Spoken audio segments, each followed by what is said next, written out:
ನೂತನವಾಗಿ ಒಂದು ಹಾಲು ಉತ್ಪಾದಕರ ಸಂಘ ಪ್ರಾರಂಭ ಆಗಿದೆ, ಬಾಡಿಗೆ ಕಟ್ಟಡದಲ್ಲಿ ಪ್ರಾರಂಭ ಆಗಿದೆ, ಅದರ ಉದ್ಘಾಟನೆ ಕೂಡ ಇದೆ. ಈ ಒಂದು ಕಾರ್ಯಕ್ರಮದಲ್ಲಿ ಮೈಮೂನ ಅಧ್ಯಕ್ಷರಾದಂತಹ ಚಲುರಾಜ್ ಅವರು ಬಂದಿದ್ದಾರೆ. ಅದೇ ರೀತಿ ಮೈಮೂನ್ ನಿರ್ದೇಶಕರಾದಂತಹ ಉಮಾಶಂಕರ್ ಅವರು ಬಂದಿದ್ದಾರೆ.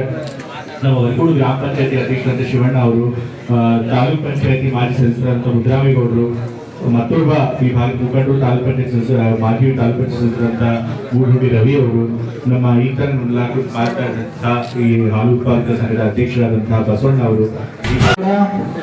ಸಂಘ ಇರಬೇಕು ಅನ್ನೋದು ನಮ್ಮ ಒಕ್ಕೂಟದ ಉದ್ದೇಶ ಹಾಗೂ ರೈತರ ಒಂದು ಅಭಿವೃದ್ಧಿಗಾಗಿ ಹೈನುಗಾರಿಕೆಗೆ ನಮ್ಮ ಸಿದ್ದರಾಮಯ್ಯ ಸಾಹೇಬರು ಕೂಡ 13 ರಿಂದ 18 ಅವರು ಸಿಎಂ ಆಗಿದ್ದಂತ ಸಂದರ್ಭದಲ್ಲಿ ₹7 ಇದ್ದಂತಹ ಪ್ರೋತ್ಸಾಹ ಧನವನ್ನ ₹5 ಮಾಡುವುದರ ಮುಖಾಂತರ ಹೈನುಗಾರಿಕೆ ಶಕ್ತಿಯನ್ನು ತುಂಬತಕ್ಕಂಥ ಕೆಲಸವನ್ನ ಕೂಡ ಮಾಡಿದ್ರು.